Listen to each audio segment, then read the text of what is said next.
Você tem facilidade de se deixar amar. Eu lembro que você falava isso pra mim. Você tem. Eu aprendi muito com você sobre isso. Porque eu sou meio chato. Eu acho que eu sou mais amoroso, você é mais amável. O Fábio, ele consegue, né, encontrar um jeito de fazer com que a pessoa goste dele. Mas isso é legal, isso é um talento, né? Claro, essas missionárias da caridade, elas têm aquela coisa do se esqueça de mim, lembre-se só de Jesus, essa reta intenção. Padre Deon, nosso fundador aí da Congregação dos Padres do Coração de Jesus, chamava isso de amor puro. É o amor que não tem nenhum tipo de interesse, não busca nenhum tipo de reciprocidade. Isso está bom, está certo. Mas facilita para que o outro te ame. Acho que Jesus, ele não era só amoroso, eu acho que era esse esforço amável. pessoal que você tem de encontrar o outro, de ser, eu acho que faz parte do amadurecimento da gente, né?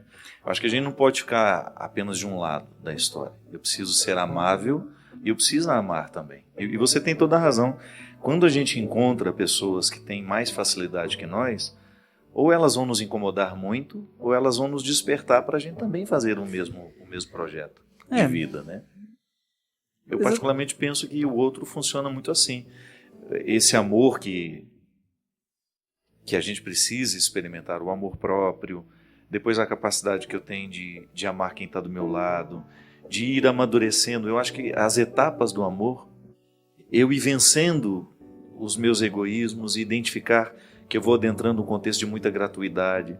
Você sabe que foi uma primeira coisa que eu experimentei da sua amizade, foi justamente a capacidade que você tinha de promover os outros. Eu fiquei encantado de observar como isso era verdadeiro em você, não era um esforço que você fazia, era natural. Você promoveu muita gente. Eu vejo hoje na música católica, né, quantas pessoas passaram pela sua promoção. Quantas pessoas foram retiradas ali de...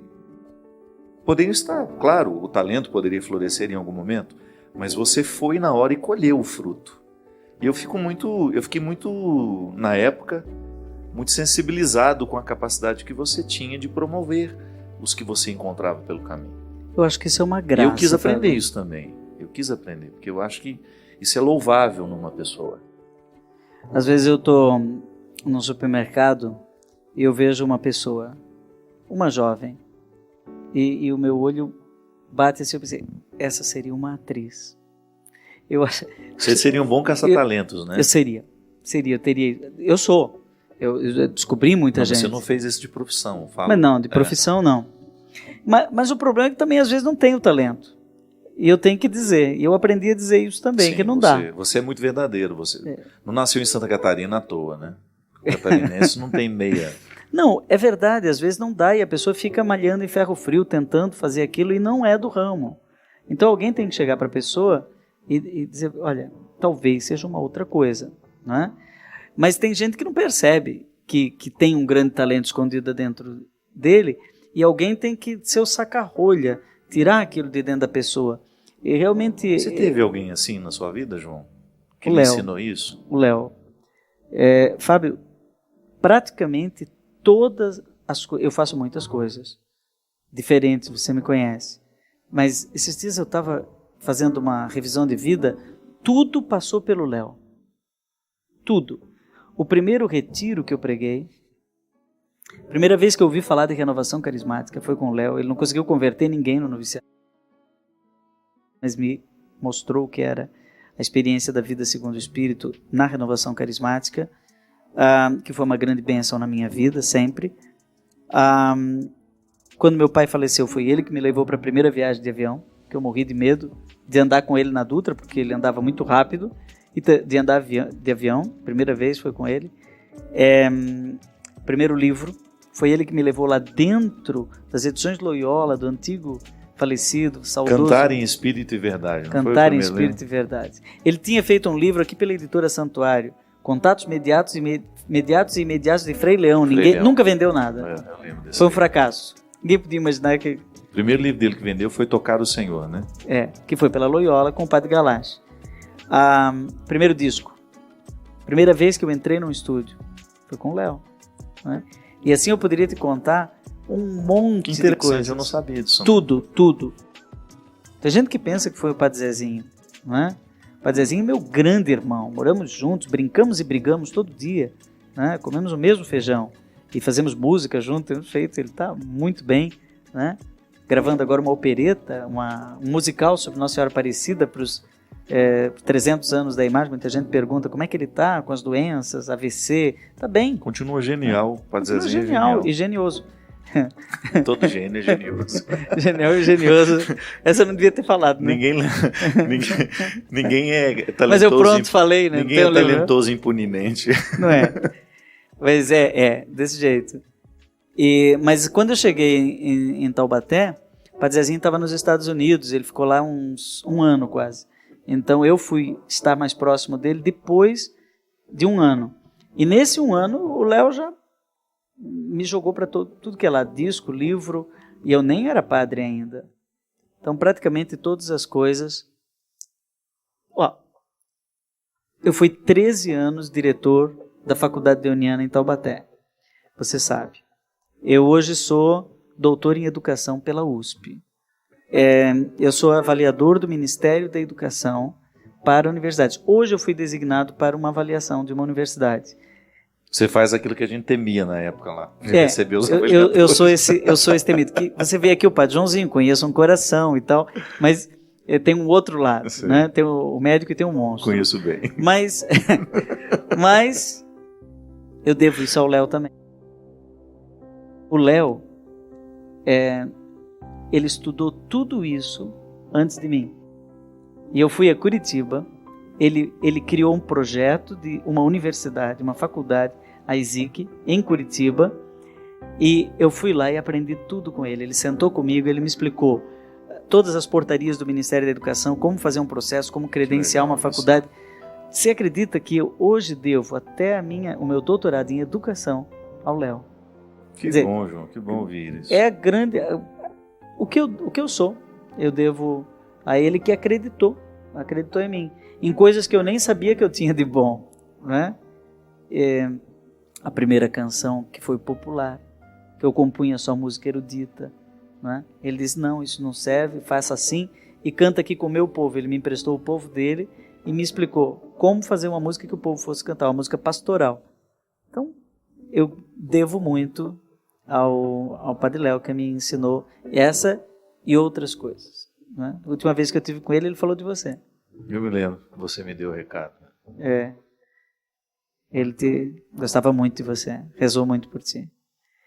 E foi uma pessoa íntegra. O Papa Francisco... Então, de alguma maneira, está aqui também, né? Nos resultados. Sabe, como é que você vai lançar essa obra agora? Você tem algum compromisso? Então, o livro... Esse final de semana temos o acampamento do Coração de Jesus. Eu vi. Né? Inclusive foi o primeiro acampamento que eu preguei na minha vida. Outro dia uma pessoa me interrogando, quando é que você pregou a primeira vez na Canção Nova? Foi quando você ficou padre? Falei, não, quem me levou para pregar a primeira vez foi o Padre Joãozinho. Nós tivemos um acampamento que você foi o organizador, ainda era no rincão antigo, improvisado. Isso, é verdade. Não era como ele estava lá, era todo de terra ainda, um palco improvisado, e ali nós pregamos aquela equipe do Canta Coração. Isso, você nos trouxe e você me deu um momento de pregação. Então, e nós vamos ter então esse acampamento. Eu celebro a missa amanhã de abertura do acampamento. Sábado temos o show e eu estou trazendo 5. Amanhã você fala? Não, sexta. Não, sexta-feira, desculpa. Abertura. Eu já estou... Mês de junho me atrapalha todo. Na abertura, sexta-feira. No sábado temos o show e eu trago valores novos que nunca cantaram em público também. Um novo Padre Fábio de Mello. Temos inclusive um diácono, o diácono Eduardo Pugliese, paulista, e que vai ser padre em janeiro. E ele já fez uma canção muito bonita, né? E nós vamos cantar a canção dele, né? Na minha parte do show. Então eu estou dividindo com outros 5 confrades. Terminei de descobrir pessoas. E no domingo tem a pregação. Depois tem vários lugares, Anchieta, né? Dia 9 é Dia Nacional de Anchieta, né? Lá em Anchieta, no Espírito Santo. Vai lançar também, né? Lança o livro. E no dia seguinte, dia 10, em Brusque. Lá na terra querida. Na minha terra querida, às 7 horas, livraria Caminho, Livraria Semente. Mandar um abraço para a Dona Glória, que está nos assistindo. Está nos assistindo, se ela já não pegou no sono. Ela dorme às 8 da Até noite. eu já estaria dormindo, se eu pudesse. E assim vai. Você vai estar lá em Belo Horizonte, né? Você vai fazer no congresso piano e voz, né? Isso, no congresso que o Padre Alexandre está organizando, né? Dia 18. O seu é na sexta? Eu não sei. Ou no Acho que sábado? não, sábado. Sábado de manhã, a pregação, e à noite tem um show. Na sexta eu vou estar. Com Márcio Mendes, aliás, daqui da Canção Nova. Na sexta-feira. O seu é dia 18. O meu dia 18 Então de o meu manhã. é dia 17. É. E aí, quando você vai no dia 18, eu vou para Anápolis. E eu prego lá em Anápolis. E assim vai, Campina Grande. Eu tava ouvindo o seu, o Fábio vai, eu vou indo atrás. Vai para a festa do São João também? Não, lá, primeiro Guarabira, Encontro das Famílias, depois Que saudade Campina de Grande. Guarabira, meu Deus. Você conhece lá Tinha uma banda de lá Dom que Lucena? tocava comigo. Eles me falaram. Jean Lucena, isso. Você sabe que tem lá a Celione David? Você já ouviu falar? Não. Grande cantora. É grande mesmo? cantora. Cantava forró, cantava tudo. Agora canta músicas religiosas. Guarabira Muito é uma bem. cidade musical, muita gente boa de música. Dom Lucena é um super bispo. Gosto muito de lá. Na Paraíba, Campina Grande. E assim vai. Estive esse final de semana num lugar do Rio de Janeiro tão querido, lá Itaucara. Itaucara, me lembro. Já foi lá? Também, já. É um lugarzinho assim tão muito mimoso, né? bonito. Foi na lindo serra. show, lindo show. Itaucara. Tem feito Tinha o muito show Betinho aí. de Itaucara. Ele que me levava lá sempre. Eu tive, sabe onde esses dias que o pessoal perguntou muito. A gente tá ainda fazendo programa de televisão, a gente nem Não lembra mais, né, não, Fábio? mas estamos fazendo bate-papo ao vivo agora. Eu Só falta sabe- servir um cafezinho aqui. Ponte Rio. Quem mandou um abraço pra você de Maceió? Quem? A irmã Flávia. Irmã Flávia. Queridas damas do Tiago, Sul Sacristã. do Adore, Tiago. né? O pessoal muito 10. A nossa diretora querida, irmã Sandra. A irmã Sandra. Irmã Sandra. E todos lá. Foram lá nos 50 anos do Colégio Madalena Sofia, né? E cantei lá com eles. E assim eu vou indo, né? Continuo dando as aulas. E o livro, engraçado, né? Há certos livros que realmente parece que tem um espaço na alma do povo, né? Chegou, não sei se é a capa, é o tema. Eu já escrevi vários livros sobre o amor, mas esse realmente está... Também eu acho que é a síntese de um tempo de vida, tempo na né? sua vida. Uma boa leitura agora para o mês de junho, mês do Sagrado Coração de Jesus. Nós iniciamos o nosso programa falando que o grande desafio é a gente tornando o nosso coração parecido com o coração dele. E as leituras vão nos indicando, né, Padre? O conhecimento é tão fundamental para a gente quebrar as falsas impressões de nós, dos outros. Quanto mais a gente conhece o coração de Jesus, mais a gente vai tendo condições de conhecer ou compreender o nosso também. Claro, e esses saberes, essas sabedorias fazem a diferença. Para que eu vou ler mais um livro, né? Eu sempre quis fazer um programa de televisão sobre livro, porque eu acho o seguinte: você tem tantos livros, não é? Eu tenho quase 40 livros. Cada livro é um pedaço de mim, um pedaço da minha história. O autor que é autor de verdade, ele não faz mais um livro. Ele dá em papel e tinta um pedaço dele, um pedaço do seu fígado, né? É isso Alguma mesmo. coisa de mim está aqui. Autor de verdade, não é? Mas assim, que produz mais um livro igual àquele que ele já fez. Não, esse é um filho. E quando a pessoa vai ler um livro, uma pessoa me disse uma vez: olha, eu quero agradecer muito porque você economizou um monte de tempo na minha vida que eu ia precisar para descobrir todas essas coisas. Verdade. Você pesquisou para mim. Atalho de caminho, né? Atalho de caminho. Por isso vale a pena. Eu não sei se você está observando isso, mas hoje os livros, as pessoas estão lendo, acho que estão lendo mais. Hoje saiu uma pesquisa dizendo que o mercado religioso cresceu. É o que mais vende hoje no Brasil, é o mercado religioso. Livros religiosos. Isso pode ser bom e pode ser ruim também, claro, depende do que os religiosos estão se dispondo a escrever. Mas um autor consistente como você, que tem o que dizer, será sempre salutar na educação religiosa desse povo. E um livro, você quando lê um bom livro, aquilo muda a sua vida, muda a sua perspectiva. Há saberes que eram insuspeitos, você não percebia aquilo. É como Paulo, né, foi falar com Ananias depois que caiu no caminho de Damasco, ele estava cego. E aí caíram as escamas. Aí ele... Isso é tão interessante, né? Agora eu entendi. Eu tive um professor em Roma que dizia que da escola de Gamaliel, o Estevão, que era o outro aluno de Gamaliel, já tinha sacado o negócio. Que Jesus Cristo, Jesus Cristo vive em nós. Que existe um mecanismo de cristificação, chama aqui de amorização. E que Saulo não entendeu. E quando ele caiu, aí ele ouviu, Saulo, Saulo, porque me persegues? Ele estava perseguindo o cristão. E daí ele percebeu, agora eu tenho que entender essa voz. E aí foi com Ananias, o seu catequista, que ele entendeu isso. E aí escreveu essas cartas maravilhosas e definitivas, né? O que Paulo escreveu é Gálatas, meu Deus. Continua dizendo da mesma maneira, né? Outro dia eu estava lendo carta aos Gálatas, mais uma perspectiva de estudos. Meu Deus, está falando da nossa situação atual. É fantástico. O cristianismo judaizante, né? Aquela tentativa de retorno às regras, o esquecimento do que Jesus pretendia. É impressionante como é sempre atual para nós. Por isso é sagrado, são, né? O tempo segura. Autores. Então, ler um livro é ganhar um pedaço da alma do outro. Porque quando eu leio um livro do Padre Fábio de Mello, algo da alma dele se aninha dentro da minha alma. Isso é misericórdia. Isso é coração aberto.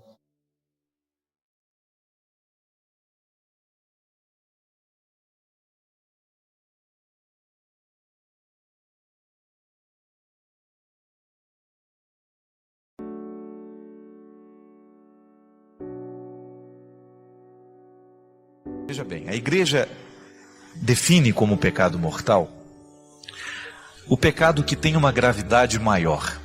Nós cometemos todos os dias aquilo que nós chamamos de pecados veniais, né? São pecados mais leves, que não têm tanto comprometimento. E aí a igreja ensina, você tem lá no catecismo uma lista grande de como compreender essa distinção. Mas o que eu acho mais interessante é a gente mergulhar no conceito de morte que o pecado mortal sugere.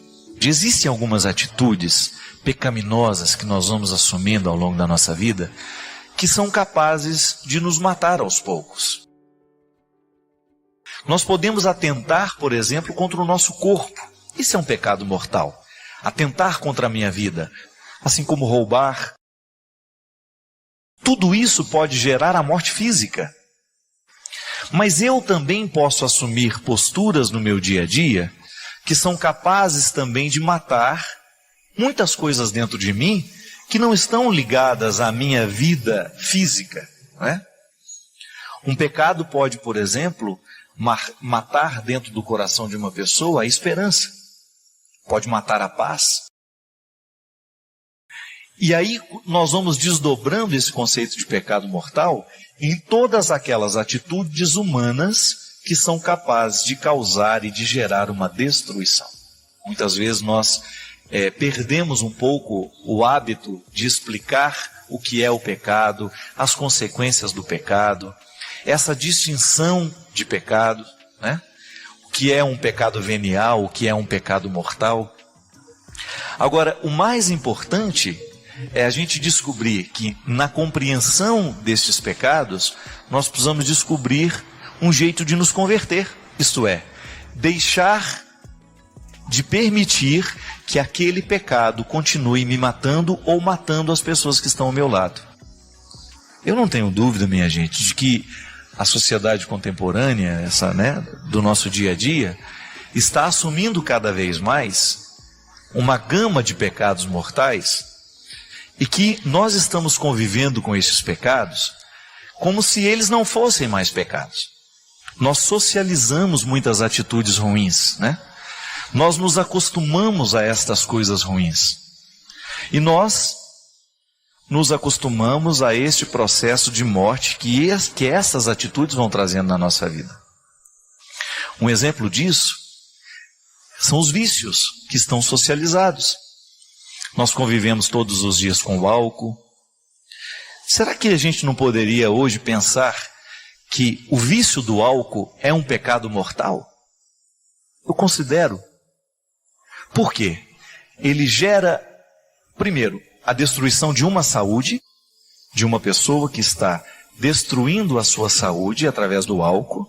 O álcool é uma substância tóxica que faz muito mal ao organismo, que vai matando uma pessoa aos poucos. Aí você passa para o outro lado da destruição. Você tem lá um pai de família que é alcoólatra. Você tem uma mãe de família que é alcoólatra. Hoje você tem um adolescente que é alcoólatra. Por quê? Porque ele aprendeu a beber socialmente. Veja bem, foi negligenciada esta informação. Deixamos de ensinar os nossos adolescentes que o vício faz mal, que o vício mata, ou então deixamos de apresentar aos nossos adolescentes oportunidades de ser uma pessoa com um pouco mais de bom gosto, para optar um pouco mais pela vida, e aí aquela pessoa começa a se destruir. Quando nós temos uma pessoa se matando fisicamente, nós temos também outras pessoas morrendo espiritualmente. Porque é muito triste você ver uma pessoa que você ama, embriagada, sem o controle da própria vida, incapaz de tomar decisões importantes, porque o álcool ele vai fazendo isso com a pessoa, ele vai minando a sua capacidade de amar. A capacidade de se amar e depois a capacidade de amar o outro. Pode observar, o alcoolismo ele vai entrando na vida de uma família e ele vai espalhando o desamor. É uma coisa terrível, é um pecado mortal dos nossos dias, socializado. Por quê? Por que é socializado? Porque nós abrimos as geladeiras das nossas casas e nós vemos que as cervejas estão lá, ou nós abrimos os armários da nossa casa e a gente vê que as garrafas de uísque estão lá.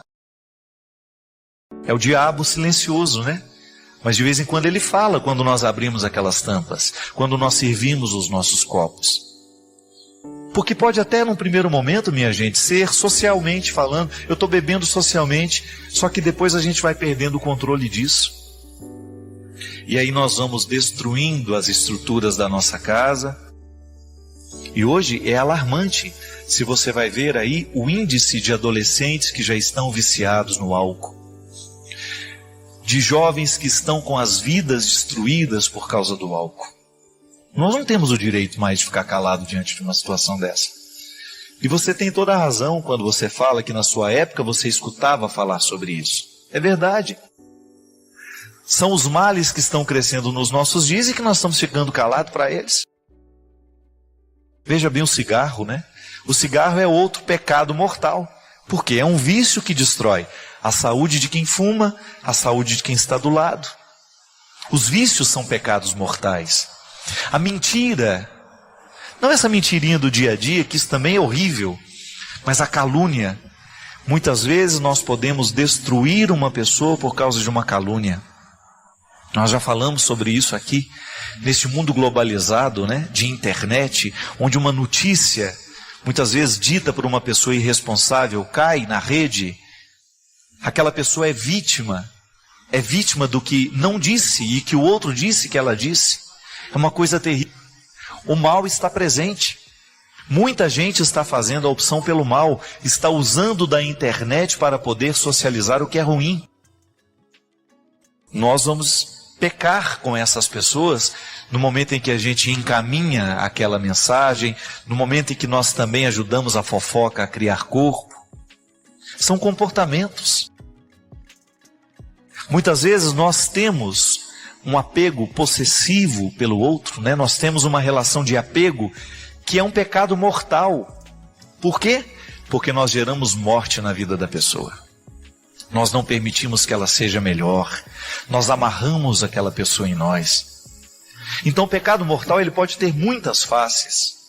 Ele pode ser este crime que nós vemos acontecer quando alguém pega uma arma e mata o outro, mas ele pode também estar costurando uma relação afetiva, quando você percebe que o outro está tomando posse da pessoa, quando o outro está de maneira muito irresponsável acampando territórios da vida do outro que ele não tem direito.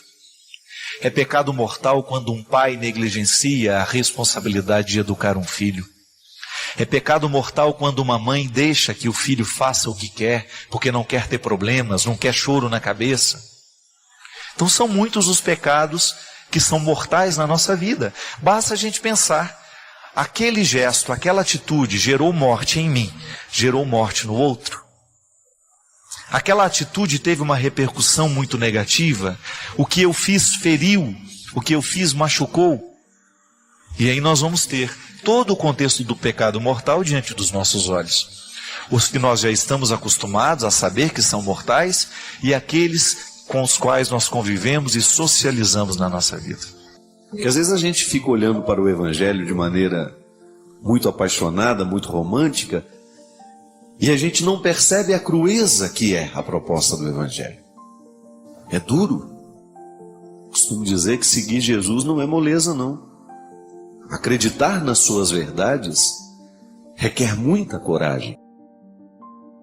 A dor faz parte do cultivo da fé. Não é masoquismo, não. É realidade. É realismo. É a gente entender que acreditar em Deus tem repercussões diretas na nossa vida. E sobretudo no momento em que a gente sofre, a nossa fé está sendo burilada, está sendo purificada. É no momento em que a gente se sente indigente, é no momento em que nós nos sentimos limitados, que nós fazemos a experiência da fé mais pura. Porque quando a gente está indigente, quando nós estamos sem muitos recursos, nos resta o quê? A singularidade do ser. E é na singularidade do ser que a gente encontra o código dos nossos valores. Se você quiser realmente chegar ao profundo dos seus valores, das regras que te regem como ser humano, retire os seus excessos. Muitas vezes os nossos excessos nos impedem de conhecer a nossa verdade fundamental. Eu mesmo já cheguei à conclusão, observando a minha vida, observando as pessoas que me são próximas, como é fácil a gente se perder de nós mesmos por causa dos nossos excessos. E é engraçado porque a dor, ela faz esse processo natural de nos fazer chegar ao simples.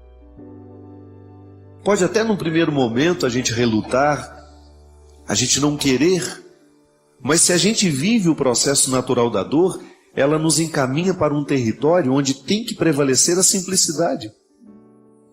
Talvez você já tenha me escutado contar essa história, mas certa vez eu assisti a um filme em que a personagem principal era uma grande professora de filosofia, uma mulher, uma intelectual, ateia, que buscava respostas para tudo, aprendeu a ser gente desde muito criança, a partir dessa certeza de que é preciso ter o tempo todo argumentos, convicções, e fez da sua experiência existencial os seus livros, a sua atividade acadêmica.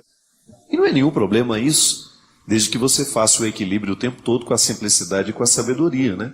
O bom intelectual é aquele que consegue ter o tempo, fazer da sua vida uma experiência racional, equilibrada, inteligente, mas ao mesmo tempo aberto para a sabedoria, para a simplicidade, para as artes, para o equilíbrio emocional, para o equilíbrio espiritual. E aquela mulher era manca, porque ela só tinha inteligência. Ela só sabia ser ela mesma a partir dos livros e dos argumentos. Uma professora brilhante na universidade, palestrante que viajava pelo mundo afora, falando sobre filosofia, de repente é acometida por um câncer. E o filme constrói aquela experiência de mostrar o desenvolvimento da doença na vida daquela mulher. Toda a dificuldade que ela tinha de lidar com o limite do próprio corpo. Ela tinha muita dificuldade de entender o sofrimento que passava e até mesmo de admiti-lo.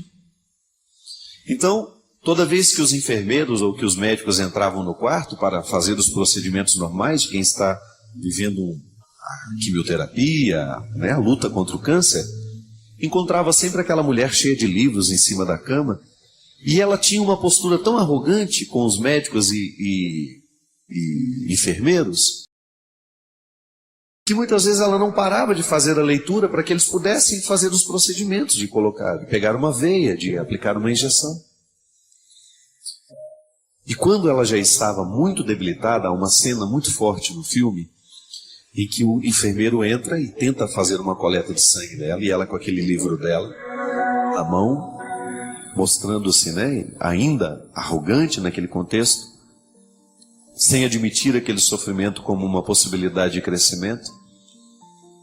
E aí foi ficando difícil, o procedimento não dava certo, e ela começou a chorar, fechou o livro, jogou o livro no chão e disse para ela mesma: chega de complicações, agora é hora de simplicidade. O que o sofrimento faz com a gente se a gente permite? A gente perde os excessos. A gente se livra de tudo aquilo que é, muitas vezes, o nosso refúgio, é muitas vezes a nossa fuga, não é verdade? Para a gente poder colocar a atenção naquilo que verdadeiramente vale a pena, naquela hora, naquele instante. Aí a gente olha para a nossa indigência de uma forma nova, mais madura, quem sabe. O que falta muitas vezes para a gente poder resolver os nossos problemas é a simplicidade em enxergá-los. Retirar os excessos. Não permitir que os nossos excessos venham obscurecer a nossa visão, ou até mesmo de nos impedir de encaminhar uma solução para aquilo que nos faz sofrer. Isso é ter fé.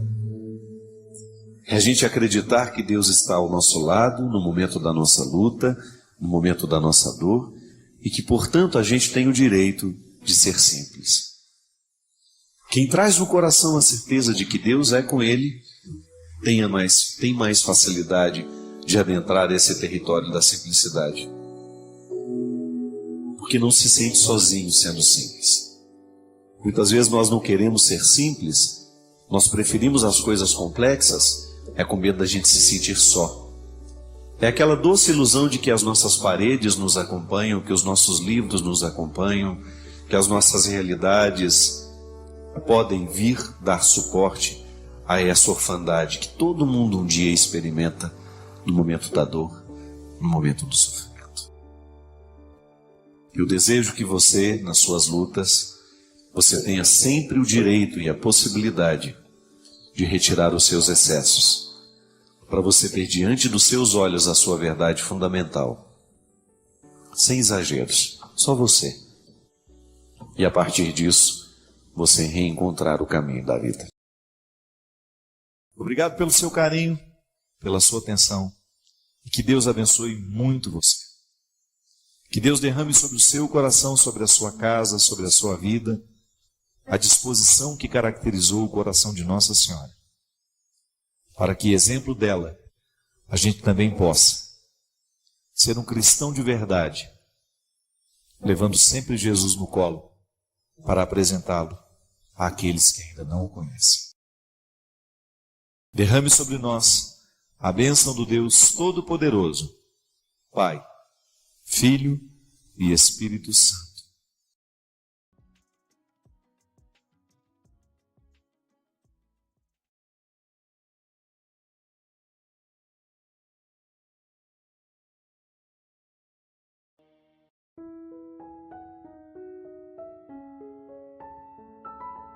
Medo. Tenho muito medo com a forma com que as famílias estão sendo gestadas nos dias de hoje. Tenho muito medo dessa antecipação, dessa maternidade muito cedo, assim como eu falava ontem no show de Aparecida, para quem pôde acompanhar. Tenho muito medo dessa maternidade que se resume a ser uma função biológica. Isto é, pariu, colocou o filho no mundo, mas não cresce um vínculo, não se estabelece um vínculo de responsabilidade que a maternidade precisa ter. Minha filha, a primeira coisa, você precisa livrar-se deste peso. Amor não é uma obrigação. O amor, ele nasce de um processo natural da vida. Não adianta nada eu dizer para você assim, olha, você tem que me amar. E eu sei que às vezes o vínculo biológico, ele se impõe a nós como uma obrigação. E é natural que a gente viva o peso dessa imposição, porque isso faz parte de uma cultura. O meu irmão está aqui do meu lado e eu preciso amar. Só que a gente precisa entender que muitas vezes o amor, ele passa também pelo contexto da nossa razão. Pode ser que você tenha dificuldade de amar a partir do sentimento. Como é que eu posso amar o outro a partir da razão? Quando eu descubro que eu não tenho nenhum sentimento que me aproxima dele, mas ao mesmo tempo eu racionalizo que eu preciso respeitar. Ao mesmo tempo eu racionalizo que eu preciso ter pelo menos um vínculo respeitoso por ele. Agora, a obrigação não pode ser o peso. Porque se você considera o vínculo como um peso, quanto mais você tentar amar, mais você vai rejeitar. Porque, infelizmente, você é fruto de uma história que você não escolheu. Mas agora você precisa resolver este impasse dentro do seu coração. Você agora precisa reacomodar essas pessoas na sua vida. Então, reacomodando essas pessoas na sua vida, você vai conseguir ser honesta com você mesma. E até mesmo dizer para essas pessoas: olha, você é meu pai, mas eu não o interpreto como meu pai. Me desculpe. Às vezes, minha gente, quando nós verbalizamos essa situação, nós começamos a consertar dentro de nós o sentimento que estava estragado, e nós começamos a viver essa dimensão racional do amor, porque nós até colocamos o outro no lugar certo, não é verdade?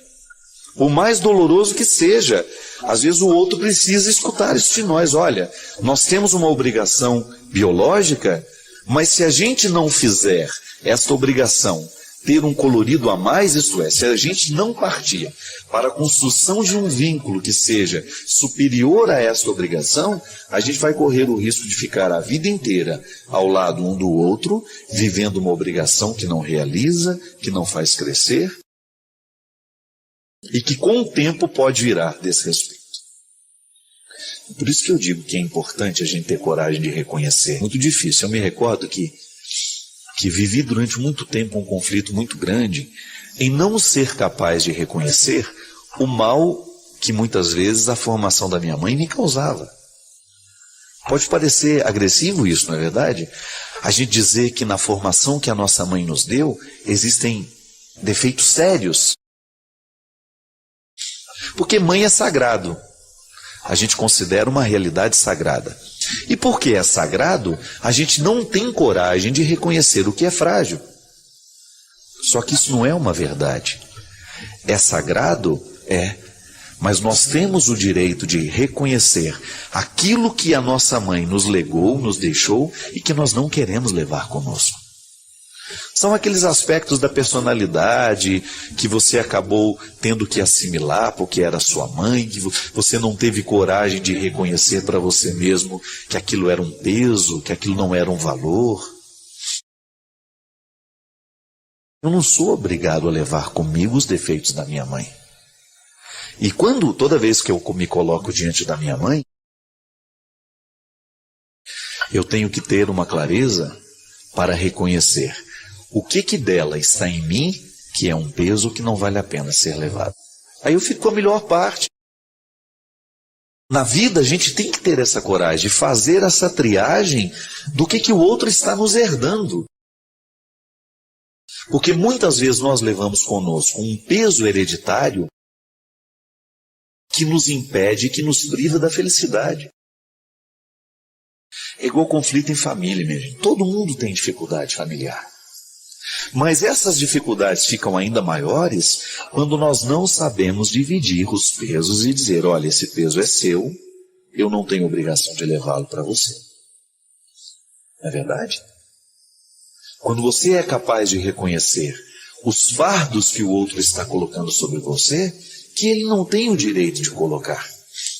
É como aquele e-mail que uma vez nós recebemos aqui, de uma moça que dizia que não aguentava mais sofrer por causa da família dela. E aí ela dizia: padre, eu já cheguei à conclusão que eu mesma não tenho problema. Eu fico o tempo todo absorvendo os problemas da minha casa, os problemas da minha família. E naquele momento eu dizia para ela aqui que ela precisava ser honesta com ela mesma. Ela não tinha o direito de sacrificar a vida dela, porque a irmã não dava jeito na vida, porque o irmão não tomava um jeito. Veja bem, a nossa ajuda, ela precisa ter um limite, porque senão ela vira um assistencialismo que vai manter o outro na inércia a vida inteira. E a vida é assim. Quando nós somos honestos com os nossos sentimentos, a gente começa a ter condições de trabalhar esses sentimentos e de melhorá-los. Nós sofremos dobrado, minha gente, quando nós mentimos para nós mesmos. Toda vez que nós temos dificuldade de assumir a nossa verdade pessoal, nós nos impomos um fardo que é altamente destruidor. Eu já contei essa história aqui, mas volto a dizer. Aquele filme A Missão, que conta a chegada dos jesuítas ao Brasil, tem uma cena muito bonita. Um rapaz comete um crime logo no início da história, e ele, para se colocar, para ele imputar a ele mesmo um processo de culpa, o que ele fez? Ele amarrou sobre as costas dele um fardo imenso. Se fosse uma mochila enorme, pesadíssima, que ele passou a levar ao longo da vida dele. E todo mundo já tinha dito para ele: largue esse fardo, você não precisa carregar isso. Era uma maneira pública de mostrar que ele estava arrependido pelo mal cometido. Ele levou aquele fardo a vida inteira. E o momento em que ele deixa cair aquele fardo é lindo no filme. Quando ele de repente está subindo, escalando uma montanha, e aí ele não consegue mais segurar aquele fardo, e mesmo contra a vontade dele, aquele fardo vai embora. E quando aquele fardo cai, que ele vê aquela montoeira de coisa que ele levava sobre as costas, rolando pela cachoeira, ele tem uma crise de choro, mas de um choro purificador. Foi bonito ali ver a reconciliação dele com ele mesmo. O mesmo acontece conosco. Muitas vezes, por falta de ter coragem de assumir a nossa verdade pessoal, a gente se impõe um fardo muito doloroso. É uma maneira de alimentar dentro de nós, esse processo de culpa. É estranho isso. Como nós somos facilmente autodestrutivos. E corrigir esses sentimentos desordenados dentro de nós é uma tarefa. Eu fico pensando, que todos os dias nós temos uma tarefa para realizar. Quando chega ao final do dia, você precisa fazer a sua faxina afetiva. Quais foram os lixos que hoje julgaram sobre você? Quais foram as palavras que não valeram a pena? Ou o contrário, onde é que eu vou guardar aquele amor que eu recebi? Onde é que eu vou guardar o cuidado que me foi dispensado? Todos os dias nós temos acontecimentos bons e acontecimentos ruins. E todo dia antes de ir dormir, nós precisamos fazer a reunião desta vida que nos foi oferecida e a gente saber o que a gente faz com tudo isso agora. O sentimento é a mesma coisa. Quando eu começo a guardar dentro do meu coração os sentimentos estragados, eu vou me estragando com eles. A teologia nos ensina que o processo de revelação de Deus na história, a maneira como nós interpretamos essa revelação, passa o tempo todo pelos limites da nossa inteligência. E você tem razão. Nós temos no Antigo Testamento uma imagem de Deus. Um Deus muitas vezes opressor, tirano, bravo, muito severo. E se a gente vai pegar alguns textos em que nós temos essas narrações, parece que essas narrações são contraditórias àquilo que nós conhecemos em Jesus. Mas é justamente disso que nós estamos falando. O Antigo Testamento é superado, a visão é aprimorada Porque Jesus nos empresta um novo jeito de interpretar o que é antigo. Jesus é a hermenêutica de Deus. O que é isso? É a partir dele que nós podemos interpretar e conhecer quem Deus é. Por isso que Jesus é a plenitude da revelação.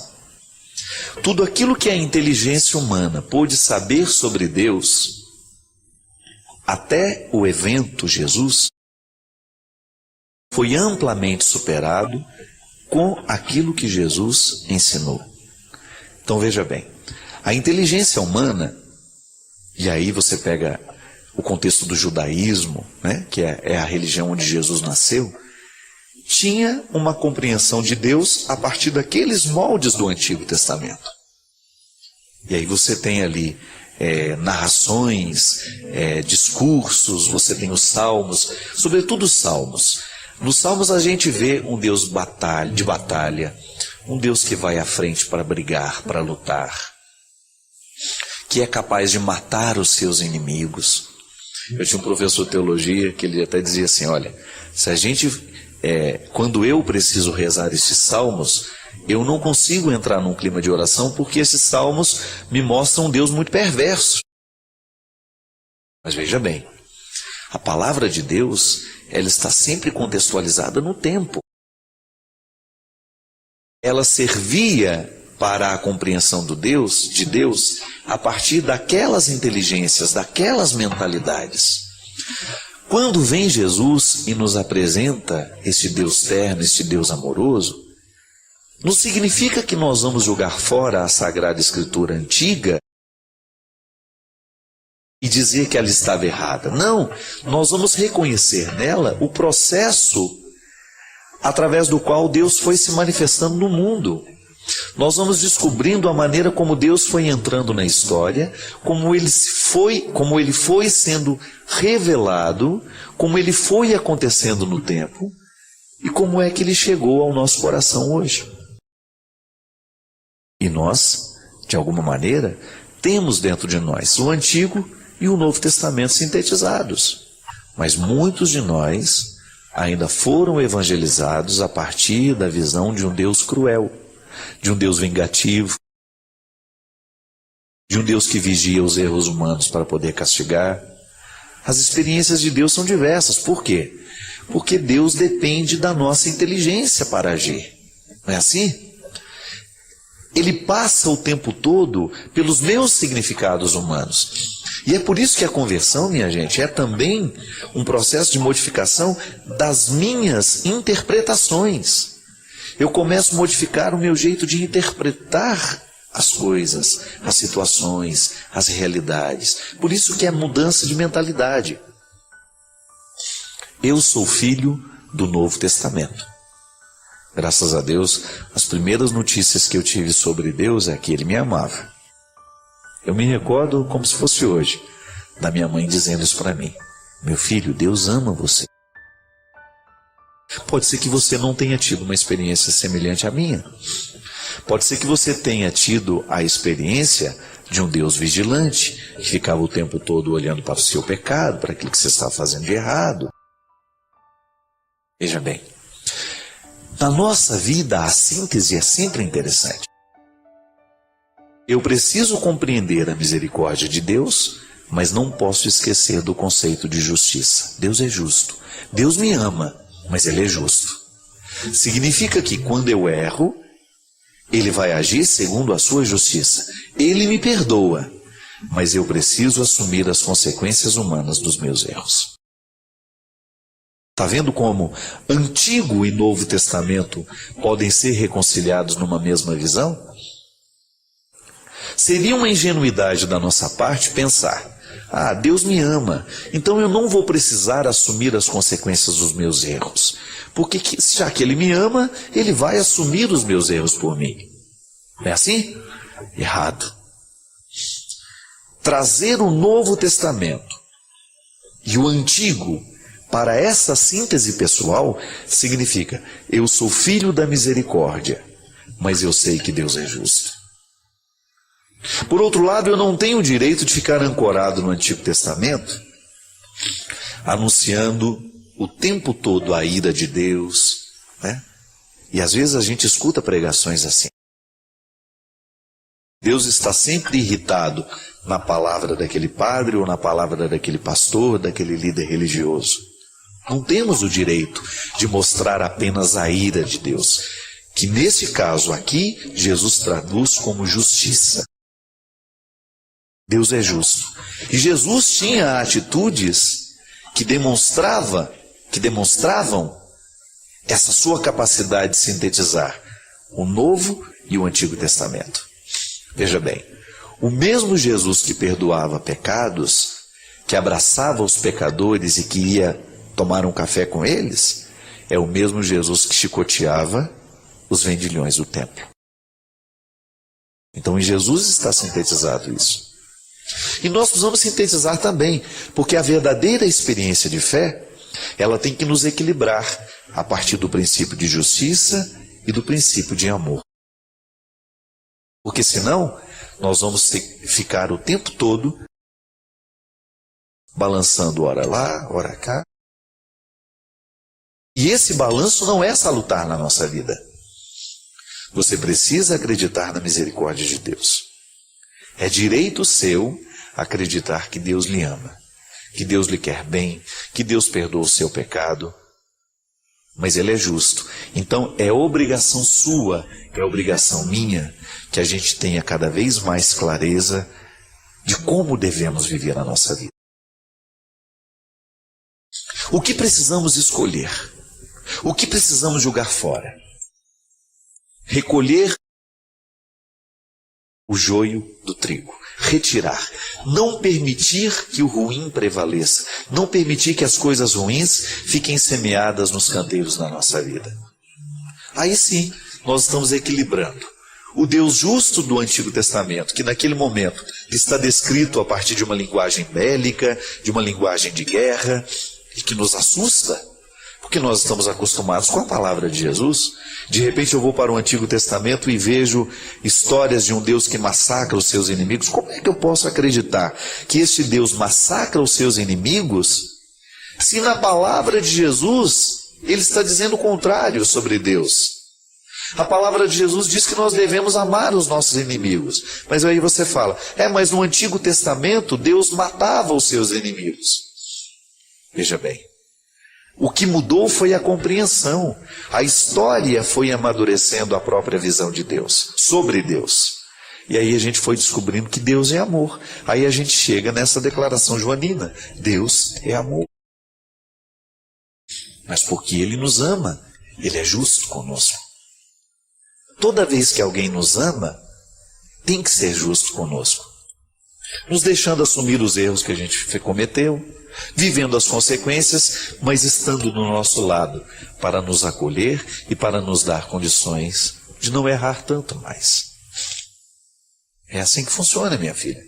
O equilíbrio do Antigo e do Novo Testamento sendo um norte para a nossa caminhada, um referencial para nos ajudar a ir adiante. É difícil? Não é muito fácil, não. Mas também não é impossível. Reconcilie dentro do seu coração essas duas dimensões.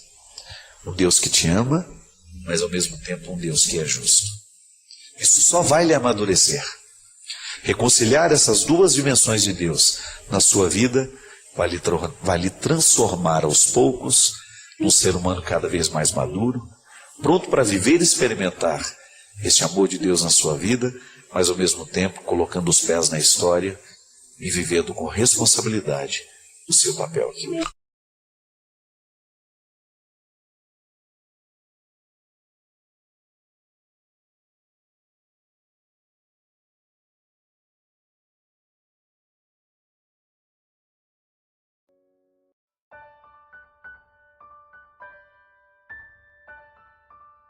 E quando eu falo de oração, minha gente, compreenda da maneira mais ampla, da oração mais tradicional até aquela satisfação que o seu coração sente de repente de saber que você está conectado a Deus, que Deus faz parte da sua história, que você o reconhece presente no seu caminho, na sua história.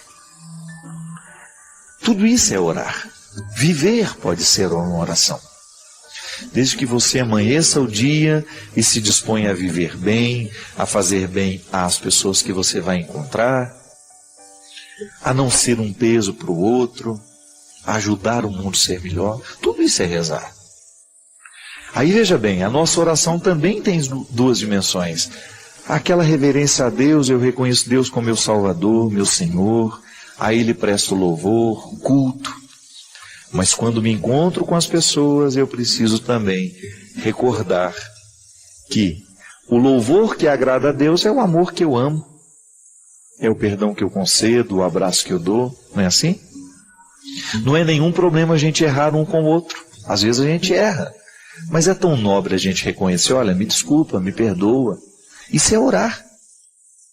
Isso é louvar a Deus. Não foi Jesus que disse? Antes de apresentar a oferenda, vai e reconcilia com seu irmão, com seu amigo que você está meio brigado, né?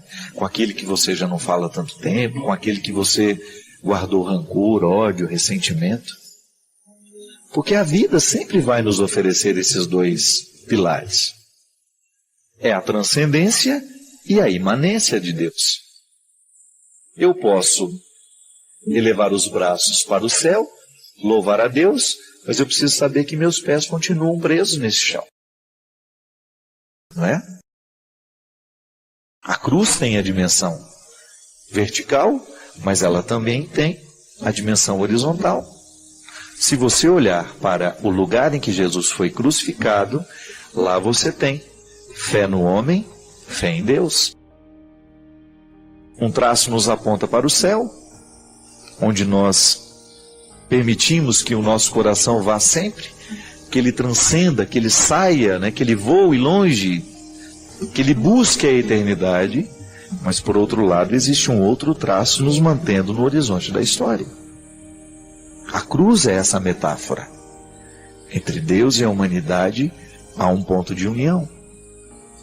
E que a fé bem praticada, ela vai nos colocar sempre nessa dinâmica. O amor que eu tenho a Deus se manifesta na minha história. É a grande questão que São Tiago apresenta na carta, né? É fé ou é obras? E que durante muito tempo dividiu protestantes e católicos. Protestantes acreditando que a fé é o suficiente para salvar, e outros dizendo que precisa ter as obras. E aí São Tiago propondo de maneira equilibrada os dois caminhos. A minha fé tem que se manifestar em obras muito concretas, porque senão ela fica morta. Eu admirei muito, por exemplo, nesse tempo de tragédias, admirei muito muitos evangélicos que eu vi pela internet criando campanhas de solidariedade com aqueles que estão sofrendo lá na serra. Porque à medida que o tempo vai passando, a gente corre o risco de esquecer que o sofrimento ainda está lá em Teresópolis, Friburgo, né? Petrópolis. E eu vi ali os evangélicos, o pessoal do Diante do Trono, Ana Paula Valadão, fazendo a campanha dela. Outros evangélicos, alguns pastores que eu vejo no Twitter. E fiquei pensando, olha que interessante, né? O processo histórico. Eles hoje vivendo o equilíbrio da proposta de Tiago. Fé e obra. Nós acreditamos em Deus. E o Deus que eu acredito me leva a estender a mão. Minha gente, fé, essa dimensão bonita da vida, precisa se desdobrar. Recorde-se da cruz. Quando eu abençoo você aqui, ministerialmente falando, eu estou lhe colocando neste caminho. Esteja em Deus, mas não esqueça de viver a história. Que a sua religião não seja alienante. E que a sua história não lhe faça esquecer a transcendência. Não reduza Deus a uma sociologia. Traga Deus para a sociologia. E descubra que a sociologia que propõe a solidariedade nasceu em Jesus. É isso que nós precisamos. Chega de praticar uma fé que nos desequilibra. Nós precisamos de gente equilibrada.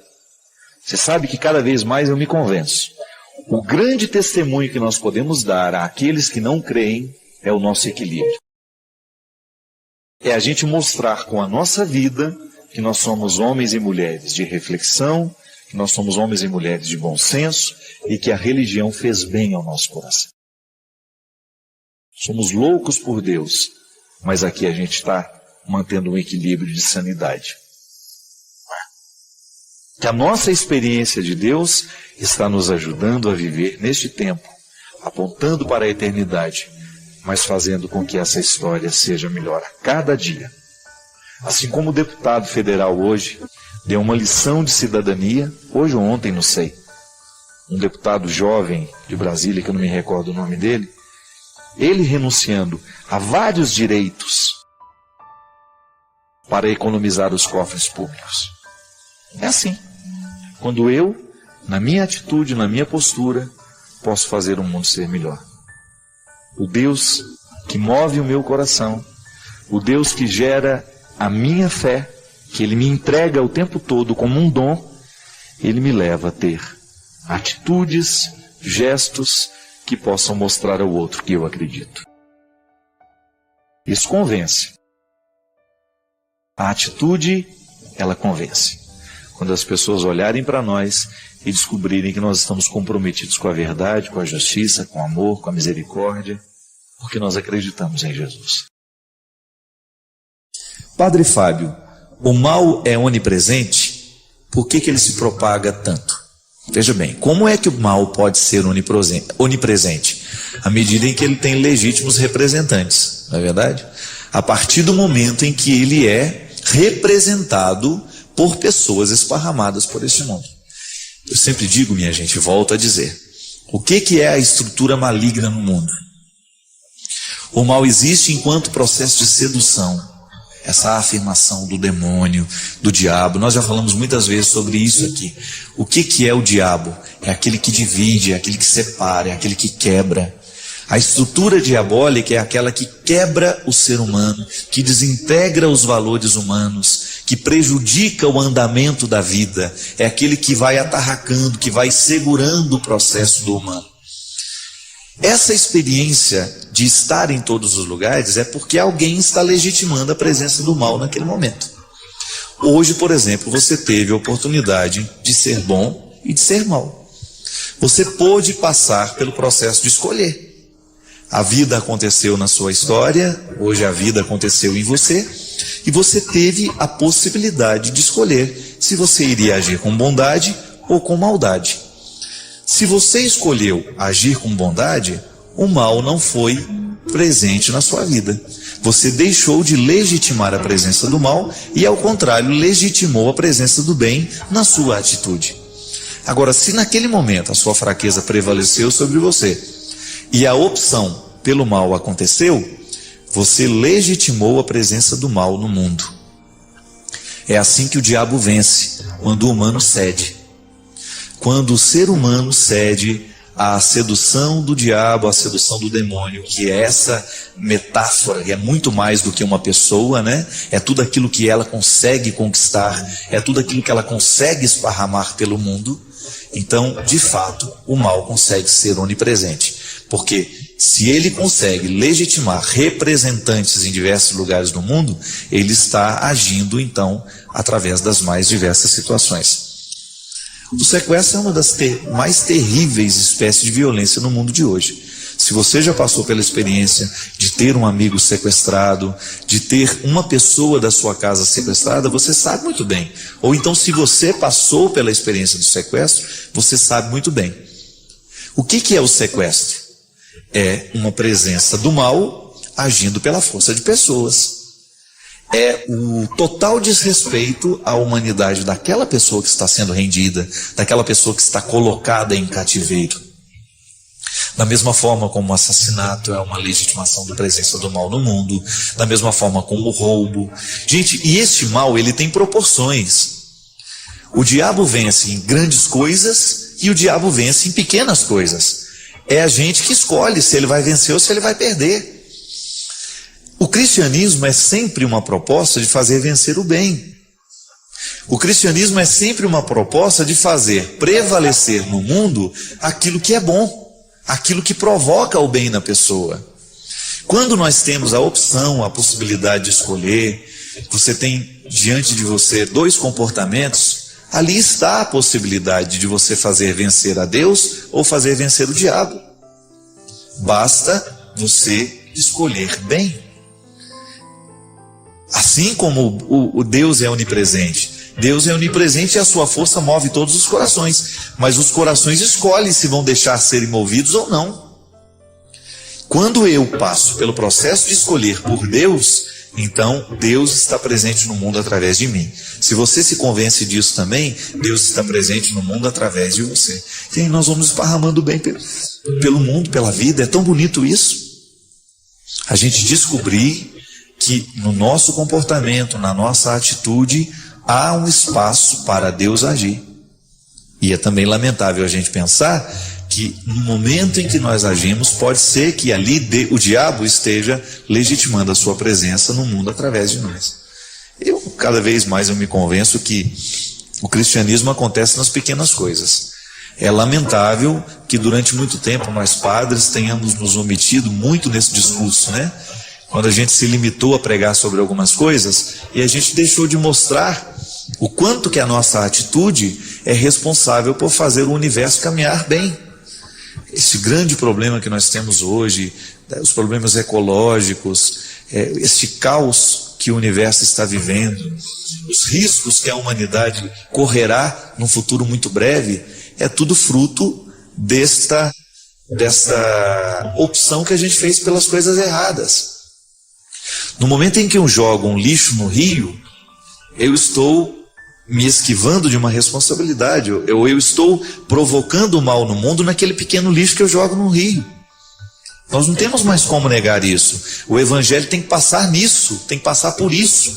Se eu jogo no ralo da minha cozinha todo o óleo que eu uso para fazer comida dentro de casa, aquele óleo velho, que polui 1 milhão de litros de água, 1 litro de óleo que você joga no ralo da sua pia, por uma atitude irresponsável e muitas vezes de preguiça, ao invés de jogar o óleo no lugar certo, né, de reciclá-lo, de mandá-lo para reciclagem. Se você joga no ralo da sua pia, você está poluindo 1 milhão de litros de água. Eu lamento te informar que você está sendo adepta do diabo nessa hora. Porque o diabo é aquele que põe o rabo sujo em tudo que Deus fez. Não é assim? A gente não aprendeu isso quando era criança? É verdade.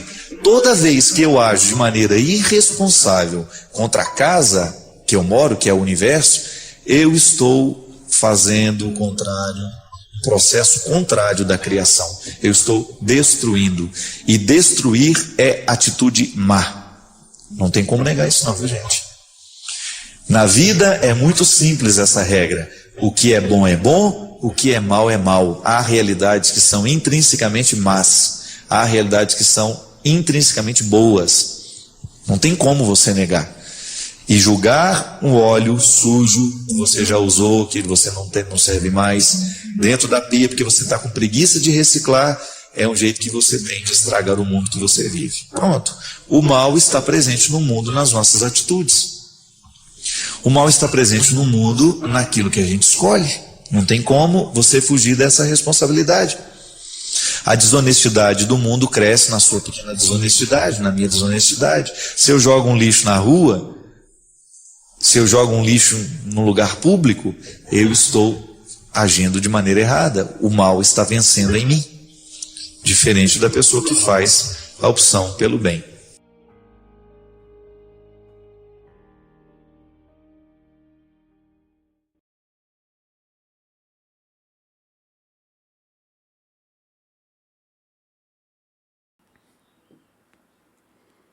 Sinceramente, ouvir esse vídeo até o fim é quase um ato revolucionário hoje em dia. Obrigado por você ficar aqui até o final. Comenta o que ficou com você, dá uma olhadinha nos links da descrição. E se esse conteúdo te tocou de alguma forma, compartilhe com alguém que precise ouvir isso agora. Valeu? Um grande abraço a todos e até o próximo vídeo. Tchau, tchau!